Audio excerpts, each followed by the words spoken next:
Bonjour chers lecteurs. Aujourd'hui nous nous retrouvons pour parler du Blossom Spring Challenge. Je vais aborder les objectifs que j'ai, comment ça se passe, comment ça se déroule, également les livres par catégorie et ainsi de suite. Donc vous trouverez absolument tout dans cette vidéo. Pour commencer, je vous mets déjà une photo de ma page dans mon carnet de lecture pour ce challenge qui est dédié du coup à ce challenge avec donc un côté à gauche où on a les objectifs et un côté à droite où on a une enveloppe avec toutes les catégories et sous-catégories. Comme vous pouvez le voir, on a la pile à lire de départ qui pour moi était de 453 livres dans ma bibliothèque. Je compte bien évidemment tout ce qui est service presse, tout ce qui est prêt, tout ce qui est aussi sur ma liseuse et ainsi de suite. Donc c'est la totalité de tout ce que j'ai dans ma bibliothèque à lire. Lorsque j'aurai terminé ce challenge, je pourrai noter donc le nombre de livres que j'ai lus pendant toute la période, donc pas forcément en lien avec les sous-parties, avec les genres, etc., mais en tout cas tous les livres que j'ai pu lire dans cette période. Également, je pourrai noter tous les abandons que j'ai faits, donc tout ce que j'ai DNF, bien que je ne sois pas du genre à beaucoup DNF de livres, mais ça peut m'arriver. Et enfin, la pile à lire finale, donc ce qu'il me reste dans ma bibliothèque, à savoir que l'objectif principal est de la diminuer, bien évidemment. Pour autant, je ne vais pas m'empêcher d'acheter 2-3 livres si j'en ai envie, mais voilà, l'objectif est quand même de lire plus que j'achète. Pour mon carnet de lecture et mon suivi personnel, j'ai décidé d'imprimer les catégories, à savoir qu'on en a 4, donc les couleurs de l'Inde, Printemps florissant, Lapin de Pâques et Escapade printanière. Cette année, le thème s'est penché sur l'Inde.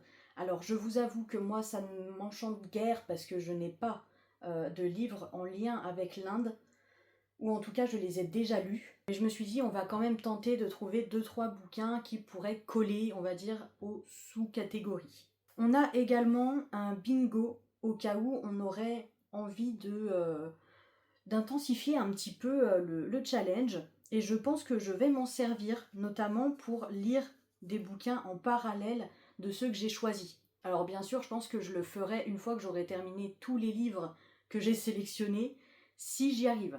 Donc ce n'est pas sûr. Bien évidemment, le bingo est également en lien avec l'Inde, donc toutes les catégories qu'on a sont reliées à ce pays. Mais je trouve que c'est assez simple de trouver un bouquin qui pourrait coller à ces catégories, parce qu'on est par exemple sur la catégorie Gandhi, où là il nous faut juste un bouquin qui parle de paix, de sérénité. Voilà, donc c'est assez vaste, c'est assez simple je trouve. J'ai donc complété petit à petit en sélectionnant un livre par sous-catégorie, et je me suis rendu compte qu'il y avait plus de genres que certains autres, notamment la fantasy avec 41,7%, ce qui est énorme par rapport au total des bouquins que j'ai choisis. Et ensuite 33,3% de fiction contemporaine, donc tout ce qui est lecture blanche. Et pareil, j'en lis très peu depuis un certain temps, parce que j'ai découvert d'autres genres qui m'intéressent. Donc là, ça va me replonger un petit peu dans la lecture blanche, je pense que ça va me faire du bien. Avec 16,7%, on a tout ce qui est policier, thriller, et pareil, j'en lis très peu, j'en ai très peu. Et là, j'en ai quand même quelques-uns, donc pourquoi pas. Et étonnamment, je n'ai que 8,3% de romance, ce qui est rien du tout par rapport à ce que je lis en romance en règle générale. Donc c'est une pile à lire des choix que j'ai faits tout simplement pour diversifier un maximum mes lectures, parce que c'est l'objectif aussi de cette année. J'ai vraiment envie de m'ouvrir à plusieurs genres et de reprendre un petit peu la lecture blanche aussi, parce que c'est vrai que depuis que j'ai découvert la fantasy et la romance, j'ai lu exclusivement ces deux genres-là, et j'ai laissé un petit peu tomber les lectures que j'avais dans le passé, donc tout ce qui est philosophie, essai et bien sûr littérature contemporaine. Donc très hâte quand même de replonger un petit peu dans ces genres. On commence donc avec le premier menu qui est Printemps florissant.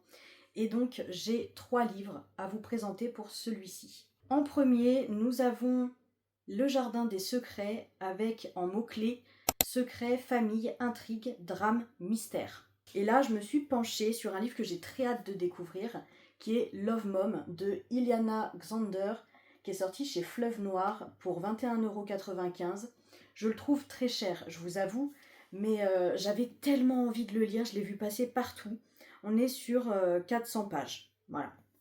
400 pages, c'est un thriller psychologique, et je trouve que ça collait particulièrement bien à cette catégorie, parce qu'on est sur des secrets, on est sur la famille également, il y a une intrigue, un drame aussi, et du mystère. Donc concrètement, tous les mots-clés collent à ce bouquin. Très hâte de découvrir ça. En deuxième, on avait un peu beaucoup passionnément, avec comme mot-clé romance, auteur préféré, couverture fleurie. Et là, j'ai choisi The Bribe de Givenchy Perry, qui est le premier tome de sa saga Calamity Montana. Il est sorti chez Roncière, celui-ci, pour 17,90 €, à savoir qu'ils sont sortis en poche, donc pour un prix bien plus raisonnable. Et pareil, là, ça colle parfaitement avec les mots-clés. On est sur de la romance. Pour le coup, auteur préféré, je ne sais pas, je n'en ai jamais lu. Et on a quand même une couverture relativement fleurie. Donc je trouve que ça colle. Et en dernier pour ce menu, on avait fraîcheur printanière avec comme mot-clé évoquant le froid. C'est tout ce qu'on avait et donc je me suis penchée sur celui-ci, Banded by Thorns, donc le premier tome des Beasts of the Briar d'Elisabeth Hélène qui est sorti chez Chatterley pour 18,90 €. Écoutez, on est sur un livre qui clairement a encore une vibe de l'hiver et je pense que ça colle bien. On a cet hiver avec des fleurs en couverture, je trouve que ça colle. Ici on est sur de la romantaisie avec un harem inversé, de ce que j'en sais, et un personnage principal qui adore lire des contes de fées, mais qui ne pensait pas en faire partie un jour. Le deuxième menu que je vais vous présenter, c'est les couleurs de l'Inde, donc typique du sujet, du thème en tout cas, de ce challenge. Et en premier, on a Gravir l'Himalaya, avec comme mot-clé lecture défi, sortir de sa zone de confort. Et alors là, je vous avoue que ce livre me fait terriblement peur. C'est le livre le plus gros de ma bibliothèque. Une vie comme les autres de Anya Yanagihara, sorti au livre de poche pour 12,90 €. Il fait 1122 pages, quelque chose comme ça. Donc on est sur une brique. Et apparemment il fait pleurer, il est très poignant. Donc j'ai très hâte de voir ce que ça donne. Comme vous le voyez, je l'ai commencé, hein, j'ai lu 100 pages. Donc on dirait pas, d'ailleurs. Mais voilà, je pense que je vais le lire en parallèle d'autres lectures parce qu'il a l'air très lourd, très dense en termes d'informations. On suit ici 4 personnages qui sont 4 amis masculins et on va suivre un petit peu leurs déboires, donc leur vie, leur passé également. Et j'ai hâte de découvrir ça au travers d'une amitié entre hommes. Ensuite, nous avons Holi, la fête des couleurs, avec comme mot-clé couverture colorée, joie, tradition, mythologie. Et là, j'ai choisi Le Cri Soleil de Siècle Vailbin. Alors, c'est un livre qui est très coloré déjà. On est sur de la fantaisie, donc bien évidemment qu'on a de la mythologie, des traditions également, parce qu'on est sur un monde qui se base sur des traditions aussi. Donc très très hâte de découvrir ce bouquin. Je n'ai jamais lu cet auteur et écoutez, je vais la découvrir. Et enfin, nous avons Bollywood. Et là, en mots-clés, nous avions musique, danse, art, cinéma. Et je vous avoue que cette catégorie, elle m'a posé un petit peu souci. Je n'avais aucune idée de quoi choisir. Et au final, j'ai trouvé et je suis très contente parce que du coup, je vais lire Fauve de Melissa d'Acosta, qui est sorti chez Albin Michel pour 23,90 €, étant donné qu'on y parle du cirque et donc d'un jeune homme qui intègre ce cirque. J'ai très hâte de découvrir ce livre. J'adore la plume de Melissa d'Acosta. Je trouve qu'elle elle manie les émotions avec une prouesse incroyable. Donc écoutez, je vous en dirai des nouvelles, mais en tout cas, j'ai très très hâte et ça promet d'être très sympa. Le troisième menu est celui de l'escapade printanière. Et on a en premier Courir dans les champs avec comme mot-clé sport, jeunesse, young adulte, comédie. Et là, bah pareil, écoutez, je ne savais pas quoi prendre. Je n'ai pas de livre qui parle de sport, parce que je n'aime pas ça. Jeunesse, j'en ai quelques-uns, mais sans plus. Young adulte, ok. Comédie, je n'ai pas non plus. Donc écoutez, je me suis penchée sur un livre qu'on trouve en jeunesse et qui est dans ma pile à lire depuis un bout de temps. Je me suis dit, allez, c'est le moment de le lire. Et ce n'est autre que Regarder l'orage dans les yeux de Cécile Alix, sorti chez Rajo. Pareil, il est sorti en format poche. On va parler de Pénélope qui a 16 ans, qui a un caractère très impétueux, qui est assez farouche. On va la suivre du coup 4 ans après le divorce de ses parents. On a du coup des rencontres amicales qui vont se faire. On a également une obligation de la part de ses parents d'aller vivre chez son père, avec qui elle entretient des rapports assez conflictuels, de ce que je peux comprendre par rapport à la 4e de couverture. Donc écoutez, je pense que c'est un bon récit qui parle de l'adolescence et des conflits un petit peu entre parents-enfants. Ensuite, nous avons Spring Break avec comme mot-clé fête, aventure, couleurs vives qui appellent l'été. Là, je vous avoue que pareil, j'avais pas forcément de livre qui m'évoquait ce truc de fête, de jovialité. Moi, j'aime bien les livres un peu tristes, vous voyez. Mais j'ai trouvé un seul livre qui vraiment respire la joie et la bonne humeur. C'est Rosas et Dragons de Yelena qui est sorti chez Slalom pour 19,95 €. On est sur de la fantasy, une cosy fantasy qui a l'air vraiment toute douce avec des petits dragons et tout. Donc vraiment, ce livre est ultra coloré, je le trouve très très beau et il appelle l'été. Je trouve qu'il a vraiment une vibe de printemps, en tout cas. Et enfin, dans ce menu, nous avions également Voyage en Asie, avec comme mot-clé Asie, auteur asiatique. Et là, heureusement que ma maman lit ce genre de livre, parce que sinon je n'en aurais pas trouvé dans ma bibliothèque. Mais du coup, je vais lire Nos jours heureux de Gong Ji-young, qui est sorti chez Piquier Poche. Ce livre me tente énormément. C'est un roman qui a été traduit du coréen. On va suivre une jeune femme qui rend visite à un prisonnier condamné à mort.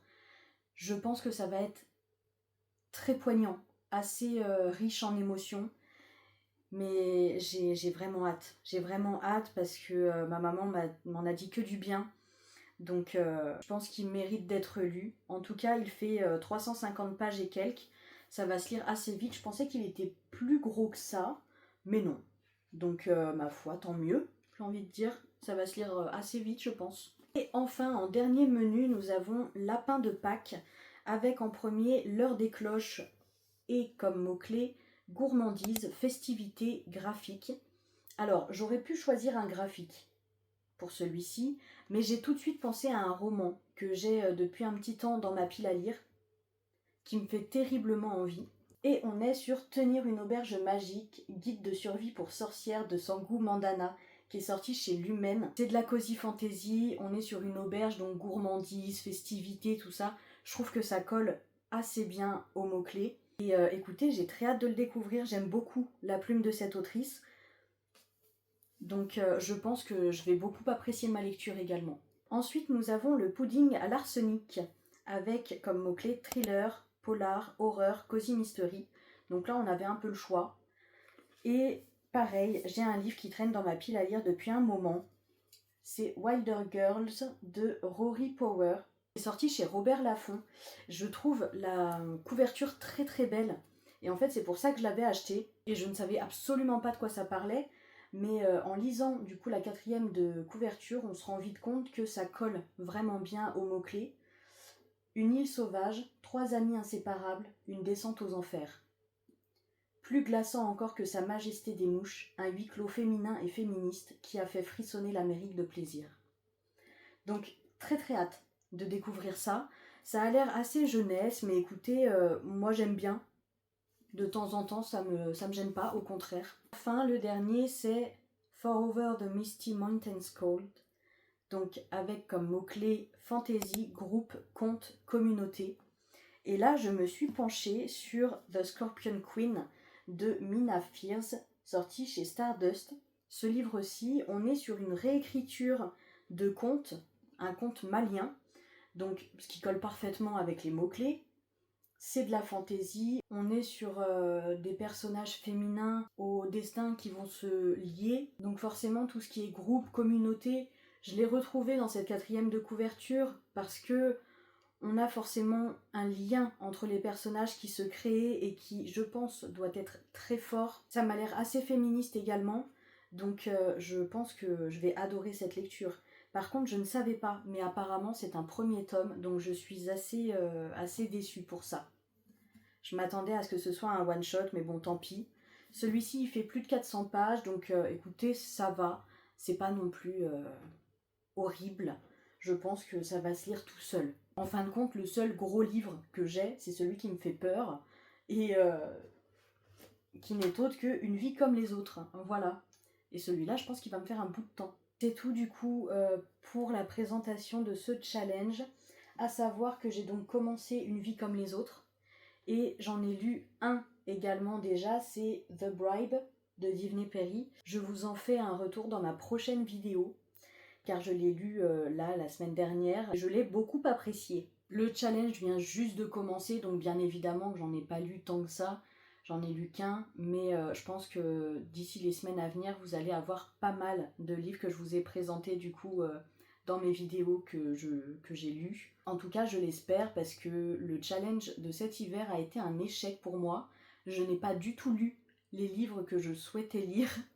Donc j'espère vraiment que ce challenge aussi, je le réussirai. En tout cas, je suis totalement euh, apte à lire tous ces livres pour jusqu'à juin, étant donné que je lis plus d'une dizaine de livres par mois, c'est largement faisable. N'hésitez pas à me partager aussi votre pile de livres pour ce challenge, parce que vraiment je trouve ça super sympa, et qu'on puisse partager là-dessus sur nos lectures, et qu'on puisse découvrir ensemble de nouveaux auteurs, de nouveaux titres et de nouveaux genres. En tout cas, j'espère que vous serez nombreux du coup à participer à ce challenge. Je vous mets également la chaîne de la personne qui a présenté ce challenge, et puis je vous fais plein de bisous et je vous dis à tout bientôt.